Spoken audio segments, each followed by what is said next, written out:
পাহাড়টার নাম কেউ ঠিক জানত না। গ্রামের মানুষ একে বলতো নীরব পাহাড়, কারণ ওখানে গেলে পাখির ডাকও থেমে যায়, বাতাস যেন কথা বলতে ভুলে যায়।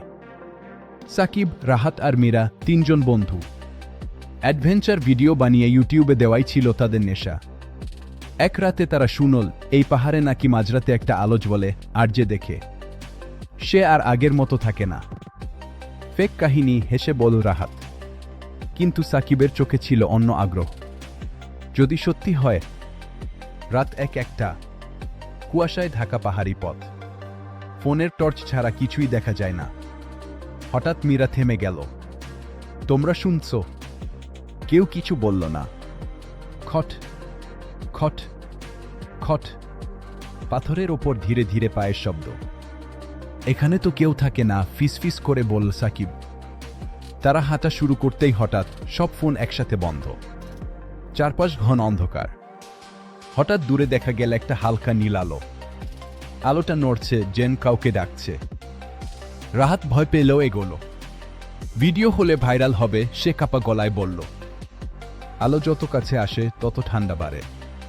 মীরার নিঃশ্বাস ভারী হয়ে গেল। আমার মনে হচ্ছে কেউ আমাদের দেখছে। হঠাৎ পিছন থেকে একটা কণ্ঠ, ফিরে যাও। এই কণ্ঠটা মানুষের, কিন্তু খুব পুরনো, খুব ক্লান্ত। তারা একটা ভাঙা মন্দিরের সামনে পৌঁছাল। দেয়ালে খোদাই করা লেখা, যারা লোভ নিয়ে আসে পাহাড় তাদের রেখে দেয়। হঠাৎ আলো নিভে গেল। চারপাশে ছায়া নড়ছে।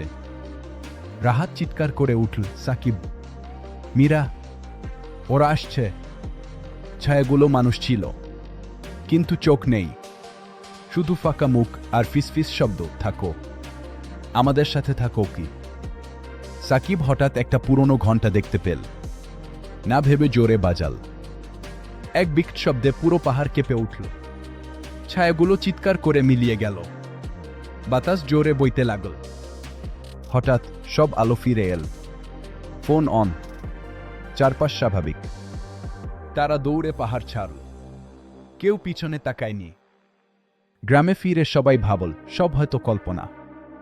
কিন্তু ভিডিও চেক করতে গিয়ে সাকিব দেখল, শেষ ফ্রেমে অন্ধকারের ভেতর তিনজন নয়, চারজন ছায়া দাঁড়িয়ে। আর ক্যামেরার দিকে তাকিয়ে থাকা চোখগুলো এখনো পাহাড়ে নেই।